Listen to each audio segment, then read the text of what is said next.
Welcome back, everyone, to another episode of The Real Podcasters, the show where we talk all things movies, TV shows, video games, and a bunch of other things in no particular order. My name is Regan, as ever, and I'm joined by my delightful co-host. It's Dan. Hi, Dan. Aries. Hello. We've gotten very, very northern all of a sudden. I don't know why. Hello, everybody. Hello. This week we are reviving our very first episode of the podcast, and also what should have been the first episode of 2023. Thanks, broadband. I'm never going to not reference that anymore. Like, I'm going to be referencing it all the way to October. It's like, oh yeah, you know how we had to change the schedule dramatically because of broadband issues? It literally was going to be the first episode. Like, we had it all planned out. It was going to be early January. Internet decided Reagan's not going to have the pleasure of podcasting for the best part of like 4.5 weeks. Oh, it was tragic, frankly. But yes, I mean, I'm assuming there'll be some people who haven't been following us since the very beginning, but what we did for 2022, I should say, was the 2021 Film Awards. And that is the only episode I'm not going to recommend anyone listens to because it's dire. It was our first ever episode. It's a bit rough around the edges. A bit rough around the edges? Are you kidding me? Like, it cuts off before the episode finishes, and I don't have the audio for the rest of it. All right, so it's a terrible microphone. It's a bit rough around the edges times 2. Times 7. All right, okay. We will go with, but it was one of the only times that we actually recorded an episode in the flesh, which was it feels so long ago now. In fact, I think it is literally about a year ago now. Yeah, something like that. So this time we are doing the 2022 Film Awards. If you've been listening to us for a little while, you know that we've said that 2022 was a very mixed year for film. I think I'm right in saying, Dan. Oh yeah. That being said, that's not to say there wasn't any good stuff in it. There is some, and we'll attempt to appreciate that, but we'll also disown the rest. So what we've got is a bunch of awards to dish out for both the good and the bad. There'll be plenty of time codes in the description because we've got something like 14 awards to dish out. I still find it funny that we're doing this when I absolutely despise stuff like the Oscars and the BAFTAs. I know. I just think it's funny to just take the mick. That being said, these awards are mostly serious. 2023 Film Awards, however, I might just level the playing field. Maybe treat it a little bit more like the Razzies, I think. Yeah. That could be a little bit funnier. Yeah. But yes, as ever, time codes are in the description. We'll do a few of the good stuff first, then the bad, and then the rest of the good. Mm-hmm. Nice and simple. Hopefully we've gotten this correct, because I don't want to reminisce about the last time we did this. But anyway, let's kick off the first third of these with the Good Awards Part 1. We're going to kick things off with Best Lead Performance. I don't really need to explain that one. That should be fairly obvious. It's a performance in the lead that we think is the best. There you go. Well, yeah, nice, I know what that means, Reagan. How much of a spud do you think I am to quote your idiocy on my podcast? I don't know, Dan. I don't know. It's pretty open to interpretation, I think. Wow. Yeah. Okay. Let's kick things off with Dan's winner for that, or if you've got any honourable mentions. I'm not sure how you've done it. Okay, so best lead performance. Again, a lot of this was tough, as I've mentioned, because as you say, like 2022 has been a bit of a mixed year. Like, I mean, look, we've had some good stuff. We've had some stuff that was just pretty terrible. Morbius. No. We had Morbius. Don't mention it 3 times. Jared Leto will hear you. Right. Bloody Morbius. I think I'm just gonna have to go with.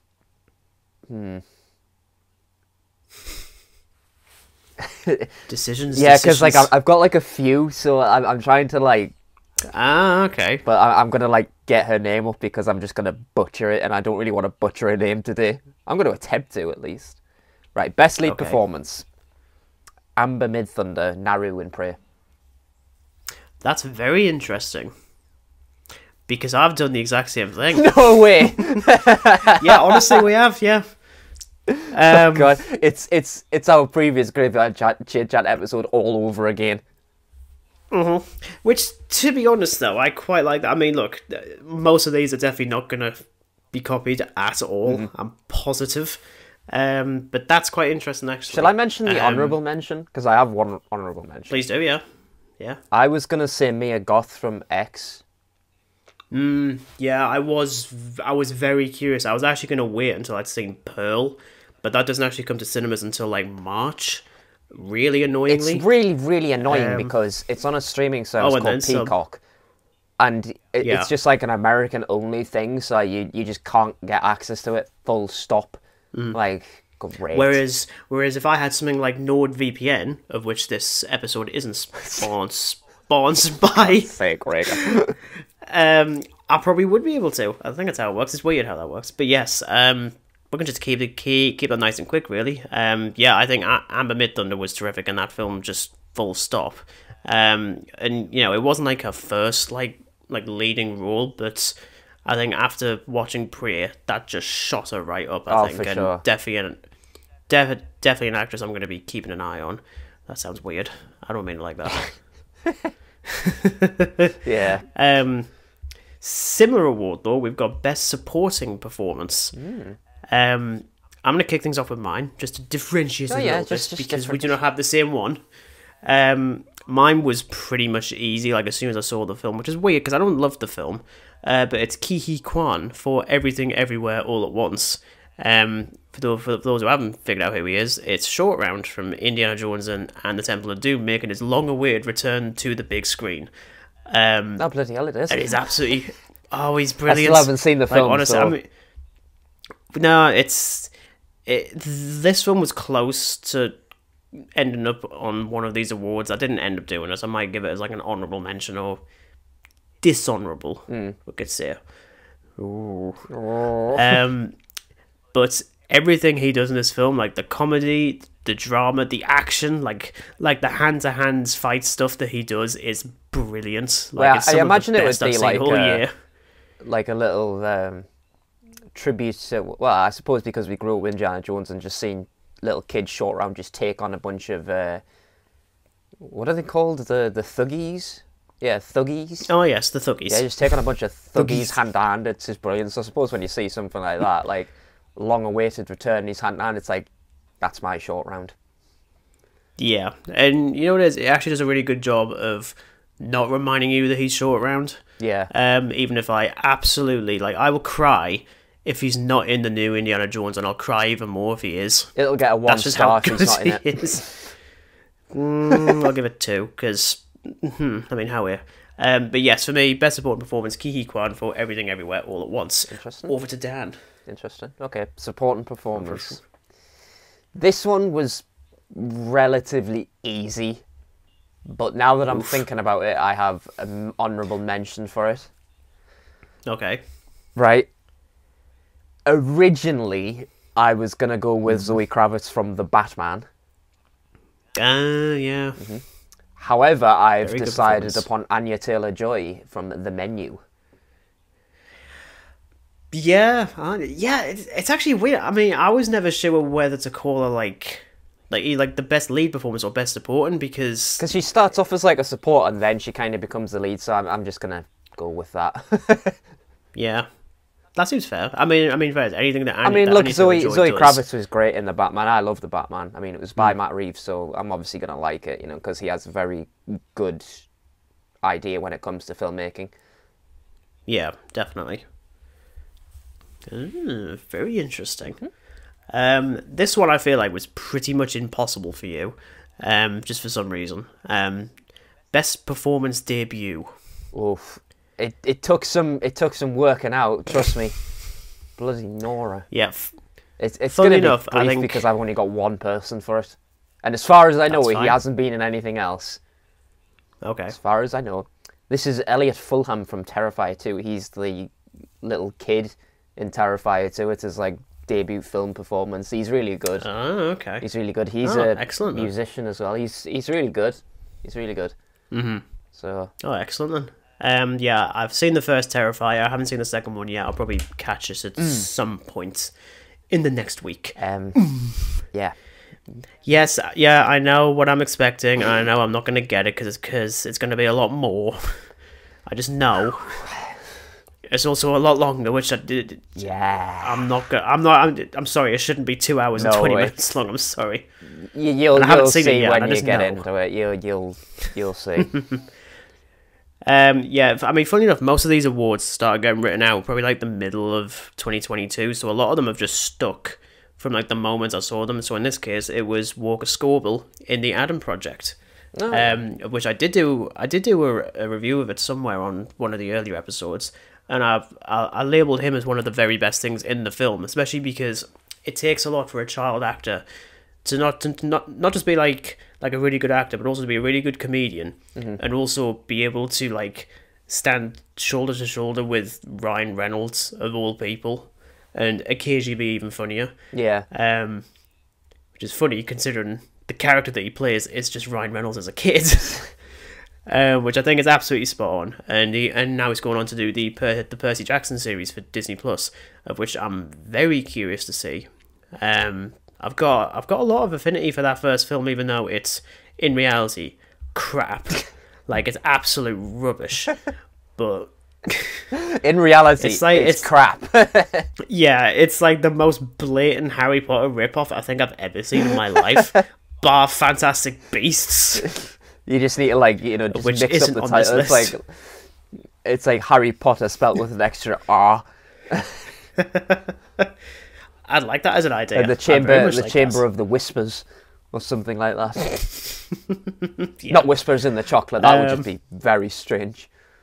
Oh, of course, yeah. But yes, that's my award for best performance debut.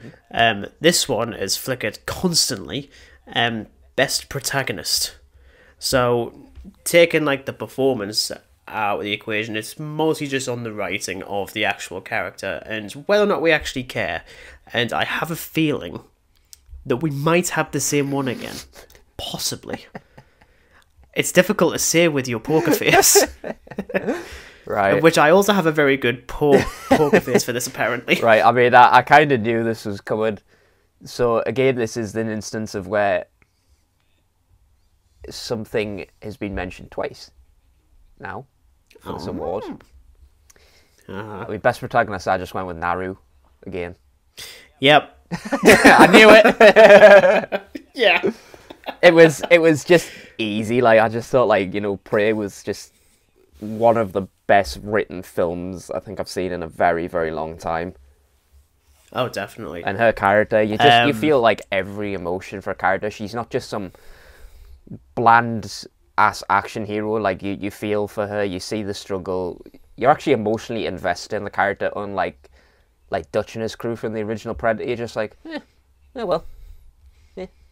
Yeah, I think they do a really good job of humanizing her as well, because I think, I mean, not to reference it, but I've seen enough like people commenting on like when the trailer first dropped and what was being suggested and what the film was, and just completely missing the point. And then they started comparing it to the likes of like Rey in the Star Wars sequels. I'm like, no, like at least this one does a good job of actually making this person three-dimensional. And you do actually care. So by the time you get to the third act and she's fighting the Predator, and you are actually, I mean, I wasn't like cheering along or anything, but like I was gunning for her all the time, because I'm like, oh, for sure. But that's what you want out of a film, though. You want to actually gun for the protagonist. You don't want it to be the opposite way. It's like, oh, yeah, definitely. You just literally deserve it. Yeah, literally. And re-watching Prey in the last week or so, I actually watched the Comanche dub again. I'm still annoyed it's just a dub, because I feel like they could have gone just a little bit further and just shot a version of it in Comanche, or just done it entirely in Comanche. I think that would have been awesome. Yeah. Like, really awesome. But I digress. It still wins for me. Yeah. And shifting to the opposite side, it's best antagonist, of which mine's shifted quite a bit, and I'm it's not going to be Corey from Halloween Ends, is it? I was about to say that. It's not going to be that little... Say it, Dan. No. Okay. That little corn cob of a character. Because let's face it, its development is about as bloody crispy as a corn cob. How crispy is a corn cob? What the hell have you been eating if it's a crispy corn cob?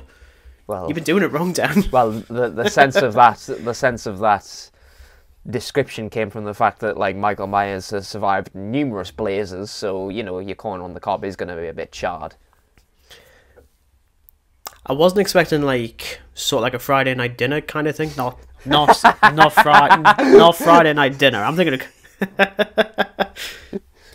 Saturday Kitchen Live. There you go. For God's sake. I just got the days wrong and the type of meal wrong. Clearly. Yes. Yeah. Best antagonist. I'll kick things off with mine first because originally it was Pearl in X. Yes. Just for being like really, really unsettling, which, funnily enough, is the winner for this one, who's also really, really unsettling and is easily the scariest he's been since the days of Voldemort. I'm, of course, talking about Ralph Fiennes, the Chef Julian Slowick in The Menu. Just don't even want to look at him on screen, let alone share like the same room as him. I mean, when the trailer dropped for that in cinema, you just know for a fact that he's not right. Like, no. Like, even the bit where it's like, you will ingest fat, protein. I don't like you. No. There's something off about you, and it's not the meat, it's you. No. And to think as well, like, I mean, you do initially think it's going to be like a cannibalism thing, and it's not. He's yeah, just I honestly really expected it to be devoted to his craft, thing. but a little bit too much. Just a bit. Just a bit. Just like... This is Sound Jeffrey's The Mess. Oh, The Mess. Oh my god. Yeah, I think that, I mean, gratefully because this episode occurred like so late into January that I was actually able to see The Menu before we actually put this one out, because it was literally like in the last week or so that I actually caught it. Because otherwise it would have been Pearl, I think. Yeah. Though it's funny how all it takes is just to be a little bit unsettling, which is much like the winner from last year for me, which I think was... Well, apparently in your case, like... it just appears to be you need to be some, like, perverted old woman goes around killing horny teenagers. I mean, what can you say? I mean, like, it's like something straight out of the 1980s. Yeah. What are you talking about? Love it. Yeah. Ew, Dan. What about you, then? I've got a few runners-up, not going to lie. Like you, I've also given Pearl a mention. Good. Yeah. The next up is the man with the miasma mask. Oh, really? I think if we ignore the fact of Corey, what's his name, character who's just not relevant. Yeah. If you just focus on the fact it's Michael Myers, and yeah, it's fine, but I wouldn't give him like the top spot because he's in it for like 10 minutes, if that. Yeah, exactly. I know that it's a nitpicky thing because of how much screen time he has in the original Halloween, but I'm sorry. Considering it's like the end of a trilogy, I expected something a bit more whamph, put it that way. Yeah. So yeah, I gave him that. Next up, and this is, well... technically, yeah, I changed this round. Originally, I was going to go with Art the Clown from Terrifier 2. I mean, like, look, he's terrifying. Oh, wow. Like, I mean, yeah. I wanted to go with someone a bit, like, in the title, underrated, but I just like it how he's a mime. He doesn't speak a word. He just sits there and waves his creepy little hand. Yeah, with that grim little smile. I'm like, oh, no. However, the top spot goes to Mr. McStabby, a.k.a. Ghostface. Yeah, okay, fair enough. I've got to give it a Scream 5. I mean, like, I'm sorry, but yeah, it's Ghostface. He's just, like, the best kind of slasher villain. It's sick. Yeah, he's got a sinister, sick sense of humour. Like, he just makes jokes about killing and stuff. It's just brutal. Yeah, I think it's the most consistent thing across that entire franchise where, you know, even when the films get a bit here and there and stuff, but Ghostface always, like... steals the show. I mean, yeah, in terms of all the slashers I think I've seen, I think Ghostface is probably my favourite slasher villain, frankly. Yeah. But again, because there's more Halloween films that are crap than ones that are good. So by See, at default, least with the Michael Myers Ghostface is not mask, getting that. at least with the Ghostface mask, exactly. it's remained consistent. Whereas the Halloween ones, quote unquote, the shape changes shape quite a lot. Like, shut up. just oh god. Yeah, I had to go with Ghostface. So he just looks cool, sounds cool, everything. Yeah. I would definitely agree with you on that. I hadn't actually thought about Ghostface because he's not really a character. He's just whoever's embodying the Ghostface persona. In this case, it was two of them, which I won't spoil, even though it's a film from a year ago. But I'm nice like that. But I did really like the Ghostface in 5 Cream, for sure. God's sake! Not gonna stop calling it that. How I'm sorry. how on earth are we going to incorporate like the new Scream film into this? Because like we can't call it 6 Cream. Like that's just lazy. Depends on the outcome of the film. Because Depends how the poster portrays it. Because obviously, like with Scroforum, it replaces the A, so it's obviously Scroforum. Scream. Yeah. Scream 2. Well, it's Scream because it's screamed twice. Yeah, Screams. Screams. Okay, then. I can definitely agree with you on that one. This one is going to be quite interesting. Best score. Oof. This one was unbelievably difficult because I think for me, at least, I don't know how you would judge it, but for me, it's a case of if it works in the film, that's one thing. Yeah. If I'm quite happy to listen to it isolated from the film, quite a significant amount, then I think it wins. Honorable mention for me, actually, you've got this one technically counts because it is actually feature length, and that's actually the score to The Power of the Doctor. By Regan and Dan. Now, the reason I don't give it the top spot is because I'm still not big on the overall music landscape of the Chibnall era, of which all of it was composed by Regan and Dan. And I love listening to him talk about how he's coming up with these melodies and stuff like that. Yeah. And you can tell he's really talented, but the problem is it doesn't fit Doctor Who beyond 13's theme, which I know we mentioned a couple of times when we did our retrospects, and I know you weren't big on her theme, like, overall. I still absolutely hate it.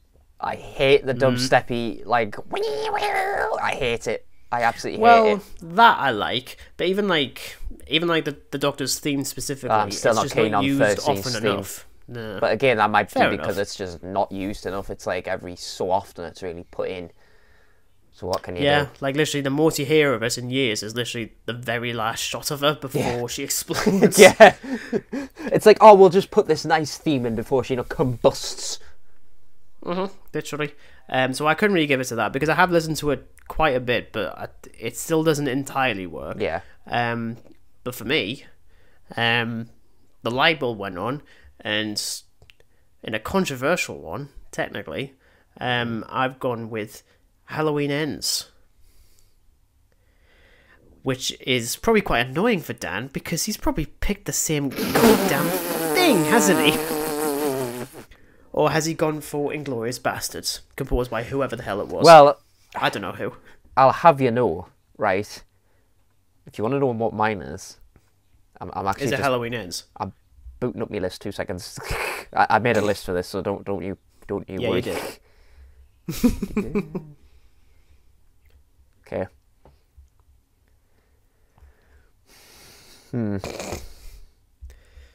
Let me guess, you had several options. One of them was Halloween Ends and was the probable There one. But now was you a want to pick few, different right? one to try and be different. There's 2 honourables, and then there's the actual one. So If it's Halloween Ends, it's absolutely fine, Dan. There's nothing wrong with first that. honourable one. Actually, no, it's 3 honourable. 3 honourable. Yes, I beg your pardon.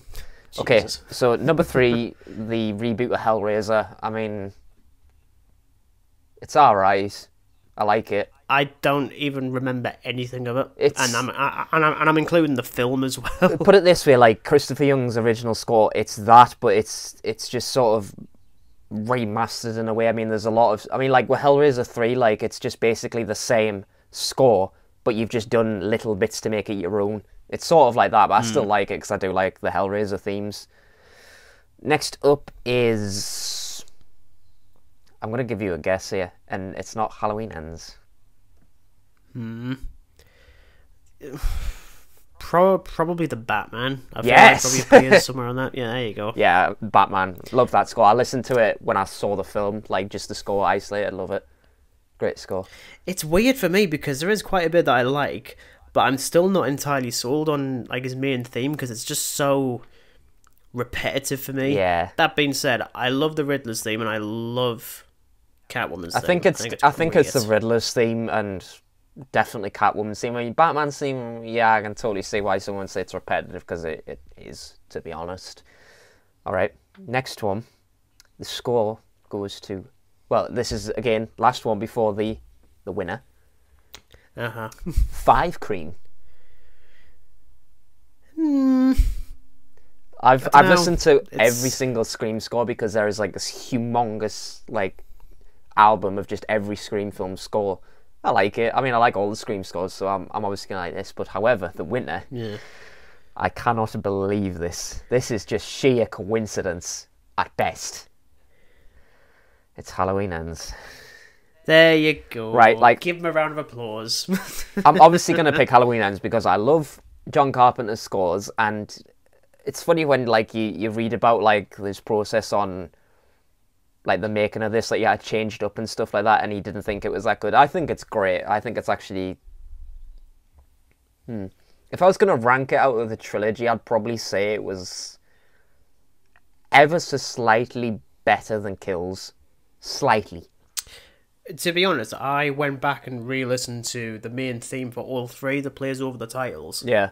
And I like Halloween Kills ones a whole lot less. Weirdly, I feel like it's a bit. There isn't much to it. I'm not really a big Ends, fan of the like the choiry thing, but I don't mind it. Yeah, but the Halloween Ends one I think works so much better. Yeah. And I think the usage of that original theme plus some new stuff, I do really like, and it's probably the best thing about the film, quite frankly. Yeah. Which. No, I kind of figured ours was going to be similar, but to be honest, I was quite surprised I'd even go with Halloween Ends because I kind of forgotten how much I liked it. Yeah. The score, not the film. I was gonna say it's fine. And then the final one before we move on to the bad stuff, is best visuals. Ooh. Now, I specifically haven't put best visual effects. Yes. It doesn't have to just cover that. It could be cinematography. I was gonna have a hard time if it was visual effects.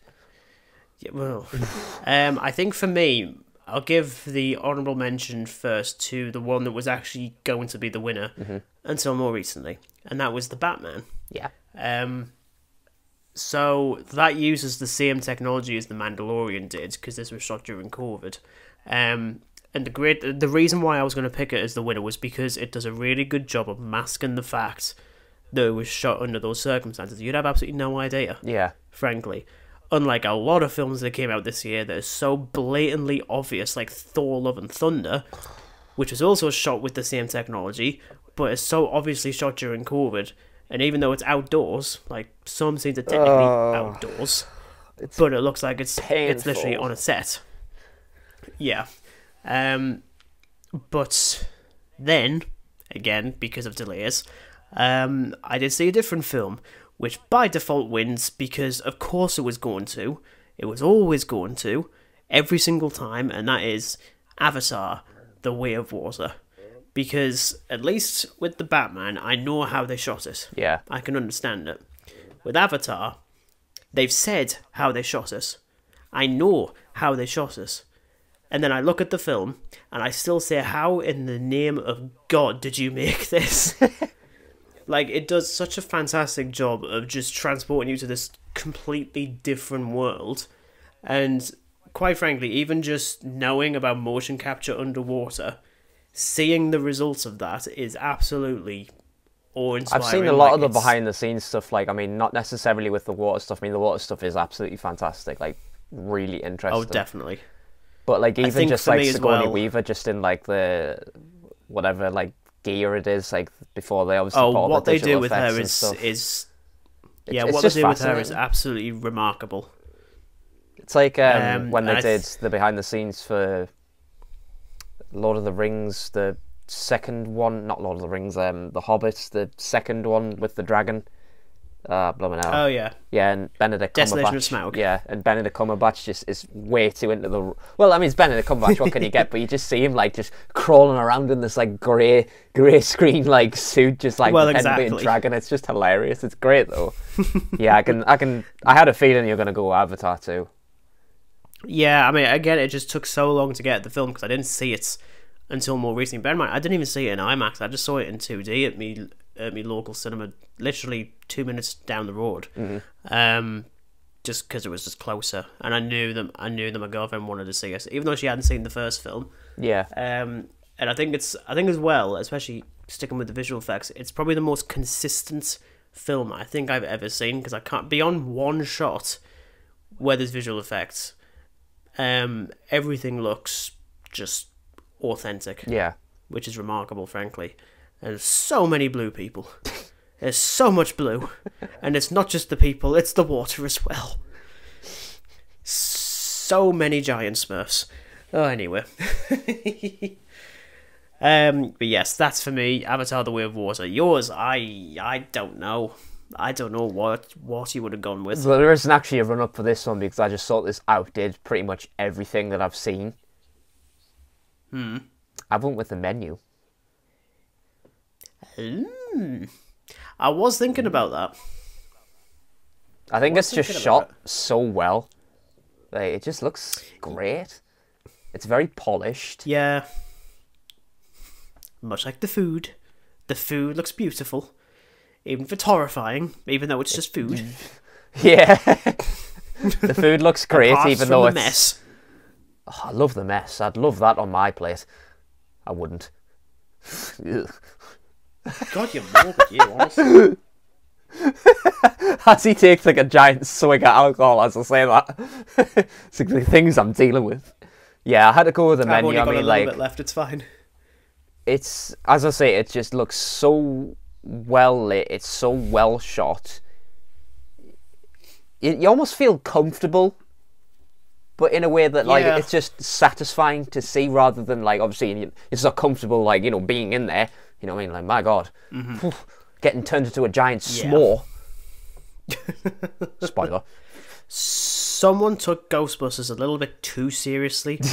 We all want to be the Steve Puft Marshmallow Man. Yeah, it just had to be The Menu.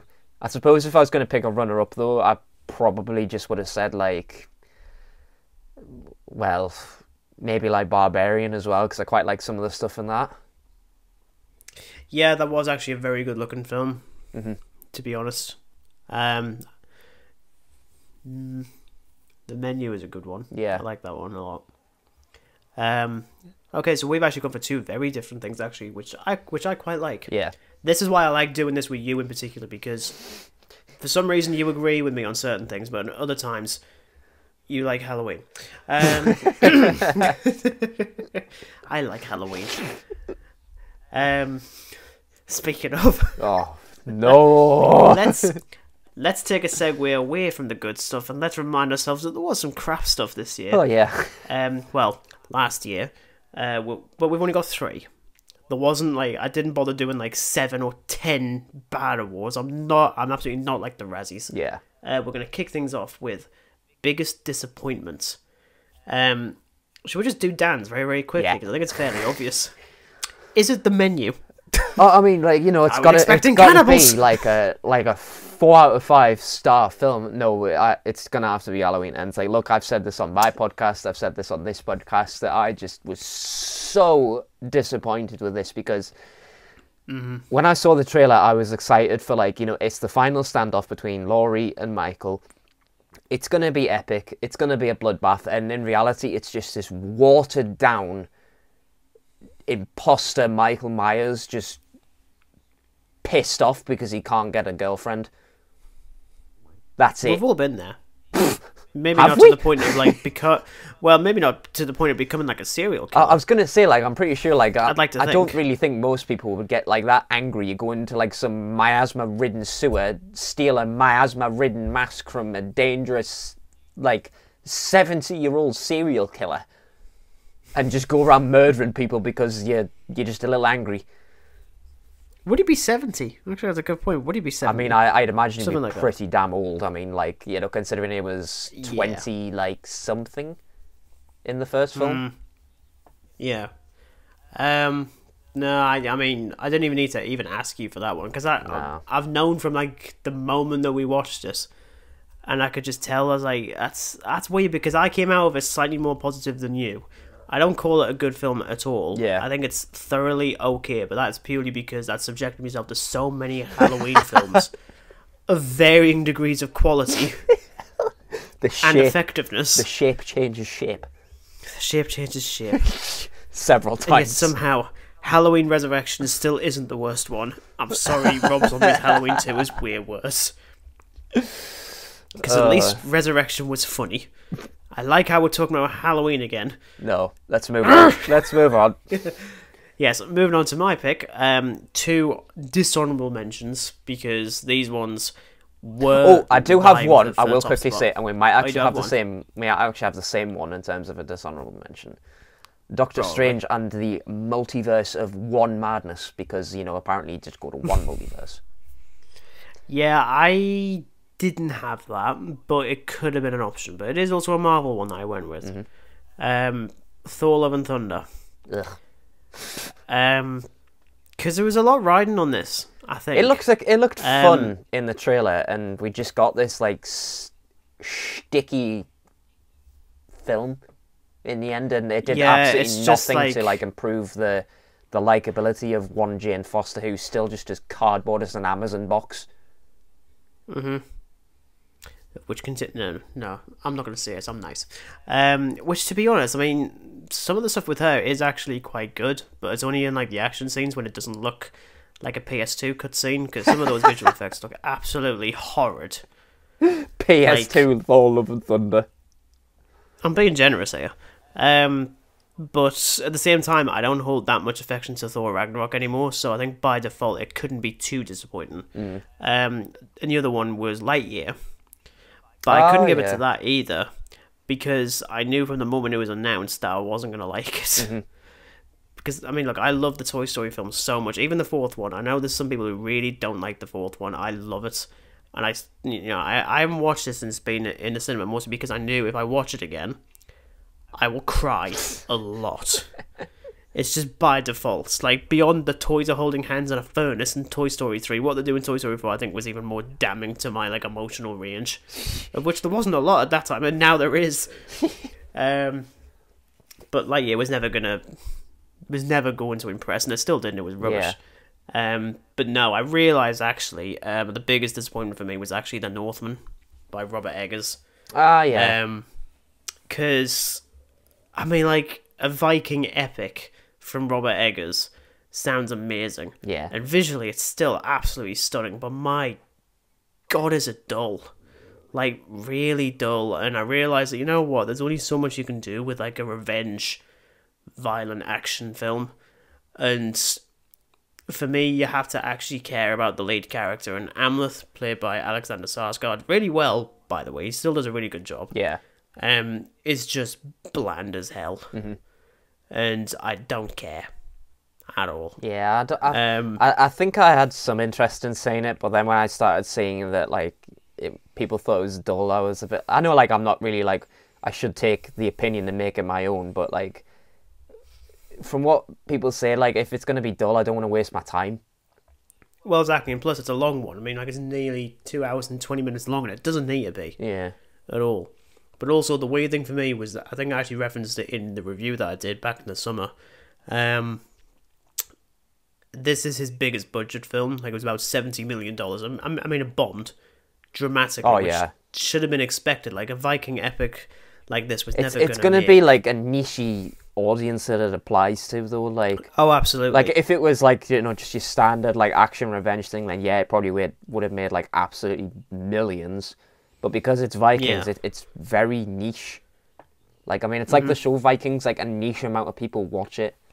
Because it's just like... Yeah, you know, it applies to people who have interest in that. Not everybody in the world has interest in Vikings. Like, it just is what it is. I just think for me, I think it would be like the equivalent of what we've seen with the MCU occasionally is when you take an indie filmmaker who's known for very small films and giving them a big budget, and sometimes it works, sometimes it doesn't. Yeah. This is Robert Eggers' equivalent, which granted 70 million compared to Marvel isn't a lot, but compared to his previous films, which I think together probably didn't even they probably didn't cost not even like a third of that. Yeah. And they're so much better because I think there's more character there, and I think with the Northman it's lost. So I'm very excited to see his Nosferatu remake for sure, but I'm being very, very careful now. Like, I don't even own the film, and I've seen it constantly. I'm like, I could watch it again. I could do that. Yeah. And just not felt the need to. Which, granted, I haven't bought like a lot of Blu-rays for a very long time, mostly because money's quite tight. Well, yeah, because we've got a bit of a crisis. Thanks, Liz. A crisis. Got a bit of a crisis. Yeah, but yeah, for me, the Northman it just made us a bit sad afterwards because I was really looking forward to it, and it just ended up being just. I mean, dull. again, like when I saw the trailer for it, I thought, okay, yeah, I can actually like watch that, considering it's by the guy who like has made some of the most like disturbing, messed up horror films ever. I mean, like, look, he did The Witch, he did The Lighthouse, and those films are just terrifyingly good. Bloody seagulls and goats. Seagulls and Philip the Goat. Yeah, was it Black Phillip? Black Phillip. The hell is that? Oh, that's when the little twins start chanting the thing and tormenting the goat. Oh, right. It's no wonder they're getting murdered. That sounded like something out of Treehouse of Horror. That's really awkward. Maggie. Oh. But yes, that's my pick. Now, probably the hot take one of the century, 2022's overrated film. This doesn't even need to be. This doesn't even need to be like a much beloved film, but just one that you know, in theory it's good, but you just don't really see it as much more than that. Yeah. I'm very curious on yours for sure. I went for a film that I didn't like, and I saw it in cinema. Yeah. I went with Jurassic World: Fallen Kingdom. Like, people would, I just thought it was naff, and Do you mean Dominion? Sorry. Oh yeah. I've literally got it as Fallen. Why did I put it? Well, to be honest, I mean, Fallen Kingdom's better than that bloody slop. Let's face it. Yeah, it's. I have heard quite a few people say they do actually quite like the film, and I'm sat there thinking, you know what? I kind of wish I hadn't read Colin Trevorrow's version of Star Wars Episode 9, because this film was crap. Like, I absolutely just don't see why, like, this got the hype that it did, because all it was basically like, okay, we'll return characters, but we'll not change their outfits. So it's like you just can assume that they had the same outfits for like the past, like, however many years. And it's like the most dissatisfying like scenario ever. It's just a bunch of prehistoric locusts. Like, I mean, come on. Yeah, you know what it is? That still baffles the hell out of me. Like, locusts, insects, for goodness sake. You've got all these dinosaurs, and you give us insects. Prehistoric insects that are probably about the size of a computer monitor. You don't unleash some like gigantic carnivore. It's just locusts.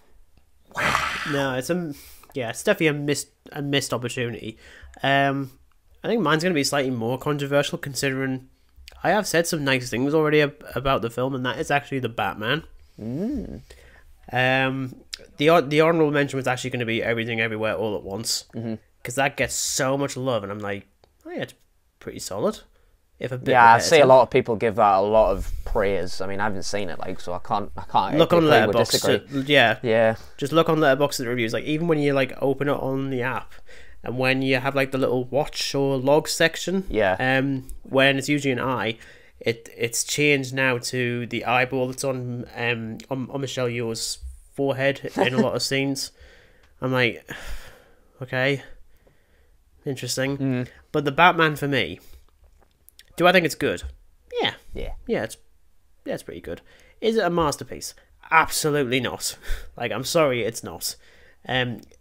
Is it like the perfect runtime? No. You could shave off a lot. It's like it does not need to be nearly 3 hours. Yeah, I was gonna say it's like nearly 3 hours. So it is 2 hours lengthy. 56. Yeah. And bearing in mind, I saw this film 3 times in cinemas. Bloody hell. 3 times. I saw it once. I've never rewatched No, I'd it seen since. it on my own. Yeah, I'd seen it on my own. I'd seen it with a couple of friends from work, and then I saw it with my girlfriend, of which she was twitching constantly next to me, waiting for the film to finish. I mean, like, she liked it a lot less than I did. I mean, again, it's not a bad film, but I've seen this sort of thing done in a lot of other Batman films better. But also, quite frankly, I am just sick of the fact that this is the 3rd live-action version in a row that's sad and mopey and gothic and hides in his house all day. I mean, like, I suppose it's the best way to go, though, because do we really want, like, another Batman Forever? No. Just look at the Lego Batman movie. Like, you can do that. So, I mean, yeah, it does take the piss a lot, but you know what it is? That version of Batman, I love. Do I need that in live action? No. I suppose it would That be being good said- for a change. Like, you know, you can't just do this, like, gritty gangster crime gothy Batman forever. Like, it's just gonna get repetitive. Like, you know, we've had it 3 times by Christopher Nolan, Yeah. and we've had this one. I mean, like, I like them all, but you know, this is 4 films where we've had this exact sort of undertone to it. So maybe it is a bit of a But time even for like change. Batman v Superman as well. Like, Oh, yeah. like Batfleck. I mean, look, I love Ben Affleck, and I love some parts of that version of Batman, but I am just sick, quite frankly. Stop being so also depressed. It's because- not the end of the world. Well, talking Well. about the worst film, which we do not have the same one. We did. Yeah, very long I time. think I know exactly which Until one December. you went for. Yeah, I know which one you've gone for. Yeah. I know. Dishonorable mention for me, which is probably your winner, I feel like. Morbius. Because, my god, does nothing in that film work. I Beyond wasted the credits, which even then, I the wasted credits a are tenner. tragic. on cinema seats for me and my girlfriend watching this heap of poo. Oh my god, and you two were still dating? Yes, because we just My decided to go see God. Morbius one day. Why? Is she nuts? Are we both nuts? I mean, yeah. Clearly. Yeah, is that your winner then? I feel I don't like. even have a dishonourable mention because that is just the worst thing I've seen this year. Nothing mine has isn't. even come close to it, and I've watched some bad films, but nothing has come close to that absolute pile of poo. Mine eventually arrived. Yes. Conveniently the day after the internet died, but not entirely, because I hadn't fully figured it out yet, even though everything was buffering. I subjected myself to what I consider to be the worst film of 2022. Disney is now 3 or 4 for 4 every single year for making the worst film of the year. Last year it was Home Sweet Home Alone, of which I've still never watched since. There was also The Lion King in 2019 that somehow made Cats bearable. Even then it was terrible. Cats. I can't even remember what was the worst thing in 2020. Probably a stupid werewolf thing or something. Werewolf Castle, no. I believe. Possibly. But no, my pick for the worst film was actually Night at the Museum, Carmen Ra rises again. No reason for this to exist. No one knows it exists. Why does it exist? Shouldn't exist. Well, here's the thing, right? Even rewatching the second one not too long ago, like, I actually still quite like that one. Like, of the 3, I mean, have you seen any of them? I'm curious. I've seen the first one. I think I've probably seen the second one as well. And I mean, it's been like absolutely years, so I don't remember a damn thing about them. All I remember is like Carmen Ra is the villain in that one as well, and Oh, he's God. so much funnier. Yeah. I mean, it's coming back to me ever so slowly. I mean, I remember bits and pieces. I mean, you know, the T-Rex with the bone. That's hilarious. T-Rex. Fetch. But I mean, Hank Azaria as Carmen Ra in that was absolutely terrific and just really, really funny. I don't know who voices Carmen Ra in this. Probably an idiot. which just speaks volumes for the rest of the cast. Which is weird because you've got Zachary Levi as Larry Daly, as in instead of Ben Stiller, so you got Shazam to do it instead. Like, wow. It's a bit of an upgrade and yet downgrade. It's a bit weird. But like honestly, this film was constantly buffering, and it's probably doing a favour for you, to be honest. Yeah, 86 minutes long, and it felt a lot longer just by default because it was. I mean, again, this is probably one of like the more obscure ones because no one asked for this, no one wants it. I don't think anyone really watched it. But my God, did I hate it? Like, I just hated myself. I was just like, occasionally I'll watch some crap. Like, I just remember like going to like log some film that I watched, and all I saw was like this Night of the Museum thing pop up half the time. Like, oh, not good then, Regan. I think there's only two things like this year. Actually, well, 2022 I put on as like the lowest possible. I mean, I think Doctor Who came close with those two specials. Special, all right. That's being generous. They're not special. They're worse. They just don't deserve that title. No, they don't deserve anything. They don't even deserve to exist. Bloody Daleks and Sea Devils. But yes, worst film for me, Night in the Museum. Carmen Ra rises again. Carmen Ra, kill me again. But let's stop talking about the rubbish stuff, and let's get back to the hopefully good stuff. Yeah. This should be fun. So, now some of these awards I feel like better suit me more than anything else, especially with the way I look at a film compared to you. But when you come to Best Director, I've got an inkling, but I'm not entirely sure, if I'm honest. So we'll go with yours first, but I'm trying to figure out if I want to guess it first. I'll let you guess it first, and then if you get it wrong, I'll tell you. Okay. I mean, I feel like it's probably like an honourable mention, but is it Matt Reeves for The Batman? No. Is it an honourable mention? No. Matt failed. He's a failure. Matt failed.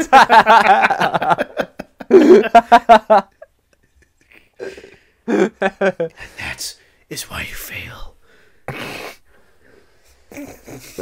Wow. Well, that took a bit of a turn, didn't it? I just went with Mark Mylod with The Menu. I mean, like, I just thought it was great. Like, you really like The Menu. I hadn't realised how much you like that one. Like, I mean, this has got to be like the third time this has been mentioned now. Third, fourth, something like that. But yeah, I thought it was terrific. Mine is also, funnily enough, a third time, actually. Yeah, I mean, direction is just fab. Like, he's in control of the film. Oh, definitely. Yeah. No, I absolutely agree. To be honest, if I could remember who directed The Menu, I might have looked more into it. But mine has remained pretty much the same. I think there was one instance where I was quite close to giving it to James Cameron for Avatar: The Way of Water.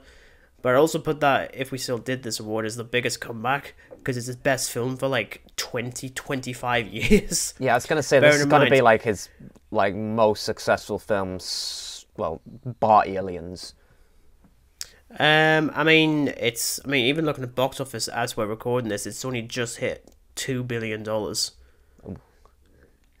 So he's now the only director, I think, to make 3 films that have made $2 billion each. That's nuts. Yikes. Yeah, I wouldn't mind that much, frankly. Could you just give it to me instead? Come on. Yeah, please. I have bills to pay. Go fund me. To buy. Go fund me. James Cameron. No, I went for Dan Trachtenberg for Prayer. Oh yeah, I was thinking about it, but I was like, I just got to give it to my lord. Like, I mean, like, look, the direction of Prayer is absolutely astonishing as well. I could probably say it would be a runner-up, like, without a doubt. I mean, it's like a tie-in almost. Like, it's just fantastic. Like, again, the director behind it has control of the film. There's not one instance where I'm like, oh, you could have done that a bit better. I'm like, no, you've just got it. Yeah, I think for me, one reason, well, one way that I look at it is, even if it's like if it's like a big studio thing or like an IP kind of thing, it's a case of how much of a percent do I feel like the director has in terms of control. Yeah. If it's Marvel, very little. Like looking at Doctor Strange. I mean, with look, Sam I mean, Raimi, yeah, I feel so bad for 30% Raimi is him. with that. Like, Yeah. if Taika he was Waititi, just give it, yeah, 157%. yeah. It's all him, and too much, frankly. I think was the also problem gonna- with Love and Thunder was that it's just too silly. Like, I get that it has to be comedic, but I just thought it was overly stupid. It was like watching like a kid watching some silly video on YouTube in the end.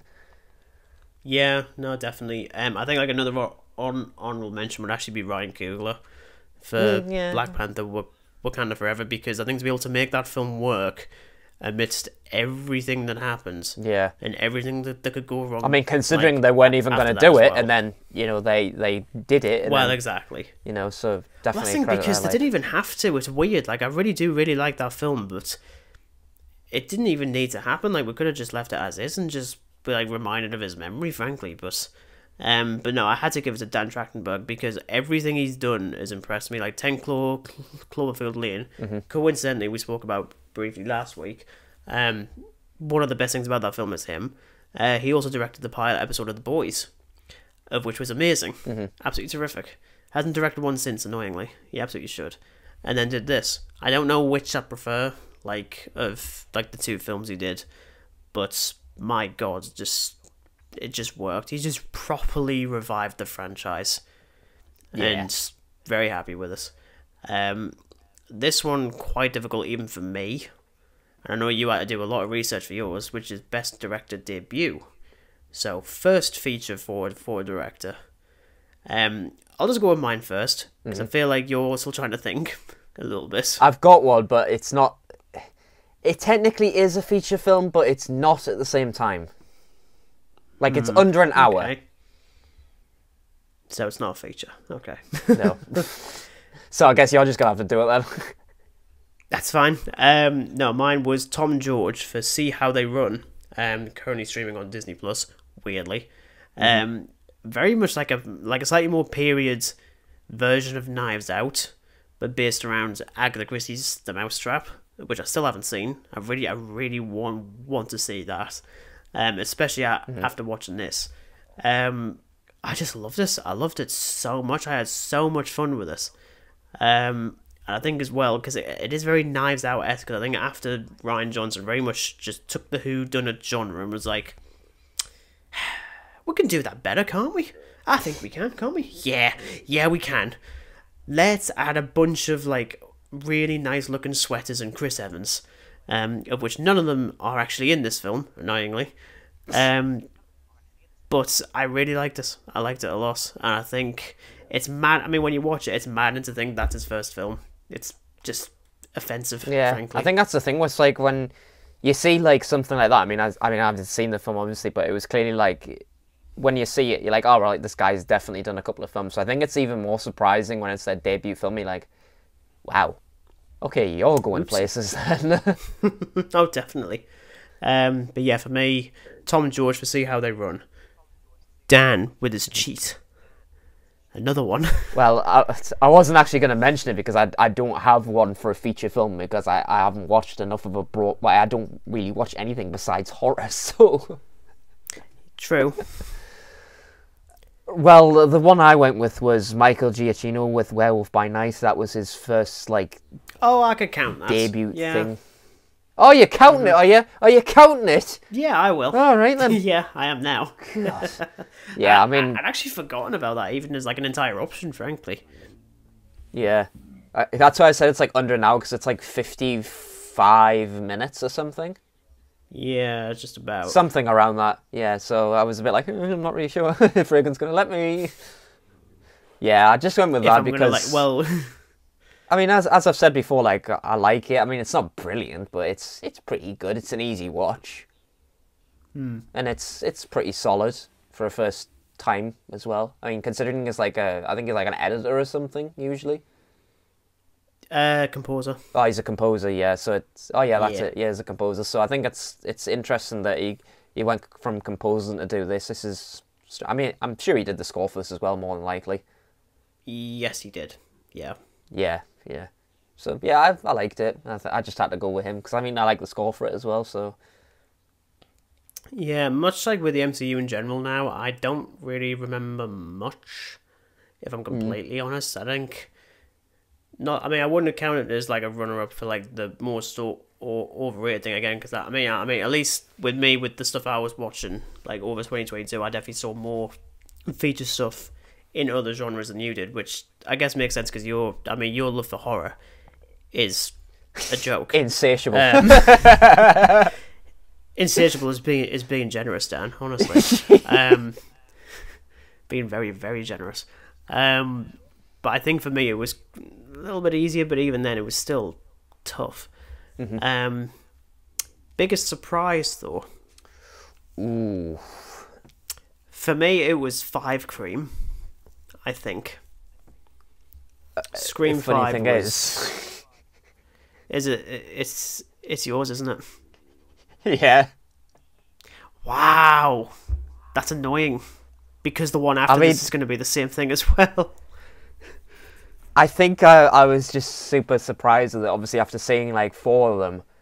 And I think that it was more surprising the fact that obviously it wasn't helmed by Wes Craven, who obviously passed away, so he couldn't, continue on his legacy, etc. I mean, that little tribute at the end's just great, by the way. Though, I mean, there are some dim-witted people who were like, well, why the tribute in a dead character? I'm like, are you thick? You absolute brick. Cretin. You absolute cretin. You absolute cretin. It clearly is a thing for Wes Craven, not Wes the character. To be honest, I think even for me, though, I think I didn't even base it on the fact it's not directed by Wes Craven. Because bearing in mind, I mean, talking about the new Scream, well, newer Scream, that was the second episode we ever did. Yeah. And I'd binged through all of them over the course of literally like one film a day until the new one. And I think for me, it was just the fact that I still liked all of the previous ones, and yet for some reason there was something about the new one that just made me think, you know what? I still prefer this of all 5, and I still do. I've still seen bits and bobs from all of them, like more recently, just to be like, am I sure I still do? And I do. Yeah. And I know I still really love the first one, but I'm always going to love Scream the first 5 one was because just... it's like, well, it's just the first one I've seen, really. I mean, it was obviously going to be. You really got to hope that Scream 6 isn't going to be the biggest disappointment of 2023. I mean, there's a risk there. There is a risk, and I mean, again, as I said, like obviously the trailer of Halloween Ends had me hyped, and look what that film turned out to be. So I'm more confident in Scream though, because at least that is a consistent franchise. Like it always does the same thing. It's like New York, new rules. I'm like, okay, I'm on board. But I'm not going to put like every ounce of my faith into it until I've seen the film. But yeah, I mean, 5 Cream. Yeah, I think it's just surprised me in every way possible, because it was, well, for starters, it was the death of a certain character, which I was not expecting at all. Dewey. I did it again. I called him Huey. Damn it, the boys! I was just like... Again, featuring the same actor. Huey? Who the hell is Jack Huey? Quaid? I mean, like, it was brutal. It was great fun. It was... I mean, it's my second favourite Scream film, which in itself is like a hot take to some people. Because it originally was Scream 2. As like my second favourite. But then, like, upon rewatching this for like probably like the 5th time, ironically, it's now my second favourite. Yeah, I mean, definitely says a lot for the 5th film in a franchise that one could say it doesn't really it's funny because I'm sat there thinking they do. Yeah, like it's especially always with like slashery stuff. Like usually when you get like past the 3rd like sequel, it just goes downhill. But with this, it doesn't. It's still great. Yeah, you know what it is. I've been trying to theorize, especially because with Scream 5 they focus on like legacy sequels and like franchise reboots and stuff like that. Yeah. The new one I think is going to be our obsession with the past. I think. Yeah. And how we can't really move on from that, especially when it comes to cinema. I'm looking at you, fucking Lucasfilm and Disney and Star Wars. I wasn't gonna swear, but thinking about Disney and Star Wars, I'm like, oh, the people bugger. at Star Wars like, he's onto us. Just, Kathleen Kennedy, I'm coming for you. What's your favorite scary movie, Kathleen? Star Wars movie. Star Wars. For me, I think it's Attack of the Clones. You're gonna die. Sorry. It was a little bit harsh there. Moving on. Easily the most difficult one. Because, as I've said, 2022 has been a bit of a misfire. Best experience. I've got a runner-up for this one. Okay. Proceed. Runner-up is Black Panther: Wakanda Forever. Oof. Because, if only because of like the Marvel films that I had seen in cinema. Like, obviously, we had Morbius, which was just terrible in every way possible. And then it was just about a film. Then we had Doctor Strange, which was just deeply unsatisfying. Mm-hmm. And then when we got to Wakanda Forever, it's not a masterpiece of a film in my mind. It's really not, and considering that I'm a horror fan, I don't really go for action and stuff like this. But my girlfriend's a big fan of Marvel, and I like watching them every now and again. So this was surprising, because I really didn't have a lot of faith in it. Considering, I was excited when I saw the director behind it, obviously, and the stuff with Chadwick. I was like, okay, well, this is going to be quite like a deep film, and I'm glad it was, and I'm glad it addresses that. It doesn't just like push it under the rug, because I would have hated it if it did that. Oh, definitely. So I'd say that. So, but God. Best experience. See, I would have said it was Black Panther, so I don't know what else it could be. No. Oh, no. Oh, no. No, please. Oh, no. Oh, no. I think I know what it is. 5 Cream. Oh, okay, phew. Oh, it's not going to be Halloween Ends, you absolute shrimp. No. I honestly thought you were going to say Black Adam because it was just hilariously terrible. Oh, no. Funny enough, because we didn't mention Black Adam in this. Yeah, there's a reason for it. Yeah, it's bland as fuck. It's a film. It's pretty bland. Yeah, I mean, I watched this twice in cinema, so that just says it all. That does, yeah. Nothing more to say, just seen it twice in cinema. That shows what it was like. Clearly my best experience. No, best experience for me was actually your runner-up, Black Panther Wakanda Forever. Because again, I'm still not big on the first one. I never have been. I think it's pretty solid, but it was like with Shang-Chi, where it's like, it's really solid up until the third act. And I'm like, nah, you've just lost it. You've blown it. And yeah, there's a little bit there with this one. But I think just emotionally being there with the characters, experiencing the same thing that we all were, which was just grief. Yeah, I think was a spot on move.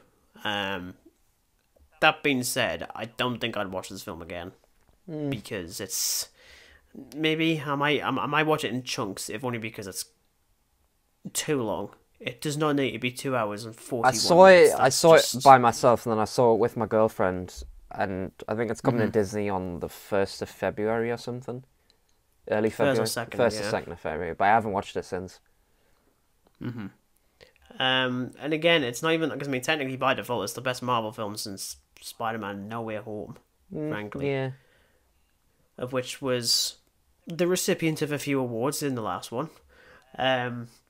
But again, it was so difficult to pick a great experience. In fact, the other option I was going to go with was actually technically a film, and that is Jack Absolute Flies Again, which is actually a recorded stage production that me and my girlfriend and a man watched in the cinema towards the end of the year. And I was just dying with laughter, frankly. It was very, very close to coming to that.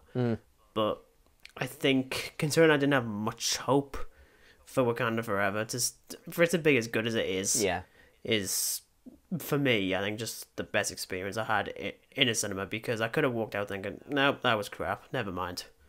Of which the MCU very much did for most of the year. It's kind of the end of that one, really. 2022's underrated gem. So basically just like the positive version of the overrated film. I'm curious on yours. I've got quite an obscure one. Even better than. That's kind of the point. Because I don't think it's something that anyone would really pick. Because it's not a cinema release. Yeah. It's part of a series. It's a film. It's not good. It's not like a full-length feature, again. Right. It's from Cabinet of Curiosities. Oh, okay. It's The Autopsy by David Pryor. Which episode? Because I only got to the first episode, which I think was, what was it, Lot 36 or something, which I thought was Lot crap. 36, yeah. It's the one after that's quite good, actually, but The Autopsy, I think, is just the best one. It's like an alien type thing, so it's well up your alley. Even better than, I'll find it somewhere. But I thought this was like really good, easily the best of like the Cabinet of Curiosity series, because like the last couple were just absolute garbage, to be honest. They really were. Like, I'm sorry, but they were so dull. I was just like, really? Yeah. Like, you know, I mean, Lot 36 wasn't exactly brilliant. I mean, the second one I liked. The Autopsy was great. The one before that, I can't remember what the hell it was called, but that was good as well. But the other like couple were just really bland. Like, my goodness me. Yeah, there's a fair amount of TV I never actually got to, and bar that first episode, I just didn't bother with the rest of the Cabinet of Curiosities, because I'm sat there thinking, I just really hope they're not the same level of quality at this, because there wasn't a lot of quality, frankly. Now, for me, it was still quite difficult, because even the stuff that I had seen that I did really like, I ended up looking at my Letterboxd year in review bit just to try and see what was like the most obscure film I really liked. Yeah. And even then, it wasn't positive enough or obscure enough. Yeah. So I did go with See How They Run again. Oh yeah. Because I haven't seen anyone talk about it that much. No, it's weird. I haven't seen it people like see it as pop up as much as like other stuff has. So yeah, I'm definitely in total agreement there, despite not seeing the film. Like, it's something that I remember seeing it, like, obviously it's coming out, etc. But no one was really speaking about it. It was just like it was kind of just swept under amongst everything else that came out. Yeah, it didn't really get an audience, Yeah. annoyingly. Like, even when we saw it, there wasn't a lot of people in the cinema, which granted is a bit of... It doesn't work for us because our cinema doesn't get particularly busy unless it's like a classic film out. Like, when we saw It's a Wonderful Life, virtually sold out, naturally. But newer stuff, not really. And the case with See How They Run, there really wasn't a lot of people in. But I still loved it. I absolutely loved it. And hopefully it gains some sort of audience on streaming if it hasn't already, frankly, because it was a damn good film. Now, I'm going to let you guess my next one, which is best first time watch. I think now... It's clearly... It's Don't clearly... say Halloween. No. You knew exactly Don't say where Halloween I was 3. going. Well, I'm not going to go Halloween back. 3. It's clearly Scooby-Doo 2 Monsters Unleashed.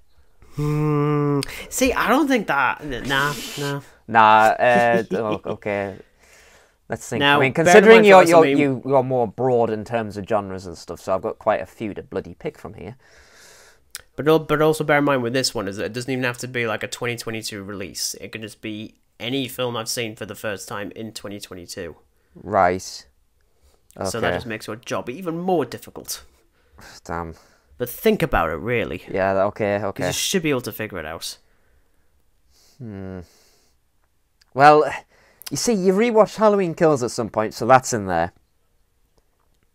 There was also Five Cream. There was also X. So I honestly do not know. Lake Mungo. Ah. How are Bugger.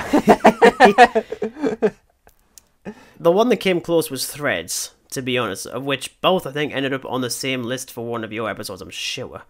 And I think it's for like scariest films, probably. But Lake Mungo just completely took it just completely out of the water. Yeah. Ironically enough, given what's in the film. Yeah, I was about to say. I do plan on rewatching it very, very soon, and maybe I'll still keep the lights off. Definitely, it's still quite underrated. Like, I mean, oh, for sure. yeah. I think if it was like a brand new film, for sure, but because it's from 2007, I couldn't count it as like the underrated gem because but I think for me, just nothing stood out more than that. Yeah, and it's one of the best horror films I think I've ever seen. Yeah, frankly. Well, it's not going to be Halloween Ends. It's not going to be Black Adam. It's not going to be She-Hulk Eternia. Oh, no. No. I don't know. Well, I'm trying to think, because I'm actively trying to think of films that I think I probably recommended to you and you ended up liking a lot more than I was expecting, but I don't want to say I can't remember, but I can't remember, Dan. I can't remember, Dan. I've seen a lot of stuff this year. I mean, there's a lot of rewatches, obviously, in this year. I mean, like, again... Well, not technically... Well, technically rewatch, because I think I watched it a couple of times. I mean, Prey, definitely on the list. There was also... There's just too many, to be honest. There's just way too many, so I'd probably just go for something like I've seen quite recently, like as like a first-time watch, which would be Regan. Like, see that's a weird one because the worst thing is I don't know what year of film you'd even class that as, because Letterboxd reckons it's 2022, but then it's a 2023 film by my logic. It was because I think it debuted at like a film festival or something. Yeah, it was released in a festival in some country, and then it came to the UK. So it technically is. I mean, I'm counting it as 2022 because Letterboxd says it's 2022. That seems fair. But I mean, runners up. I mean, Letterboxd doesn't lie. There's too many. I mean, Hellraiser, the original. Just like I'm trying to think of like 5-star Barbarian, Prey, The Menu, again. Screw 5. 5 Cream. 5 Cream. How weird. 5 Cream. Honestly, yeah, goddamn, we haven't made that joke once yet. Just all of the Scream films, to be honest, because I'm pretty sure all I've of the Scream films. Yeah, all of the Scream films. The trilogy bar Halloween ends on a disappointing note. Yeah, why not? But yeah, that's so basically any first time watch you made in 2022. That is the winner. Well, yeah, the good ones though, not the poo ones. Like, yeah, obviously. Pray for the devil, because I was just praying for the devil to take me. So was I. Oh, it was absolutely but garbage. I tend to do that every single week. I'm just harsh like that. Just like, hurry up and take him, man. Honest to God. Take him, please. I'm sick of him referencing Halloween. Seriously. Even though I'm doing it more now. Exactly. So shut up. But it's different because it's my podcast. Anyway, now we come to the final one. The final award. The one, for me, that has not changed once. That's quite good. And that is Best Film of 2022. Only 2022. Daniel.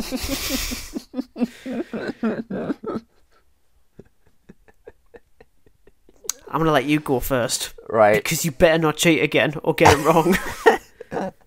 And fingers crossed the audio actually sticks for this.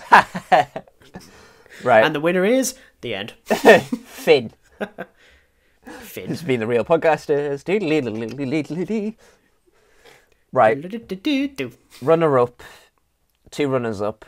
No, 3 runners up. 3 runners up, yeah. Prey. 5 Cream.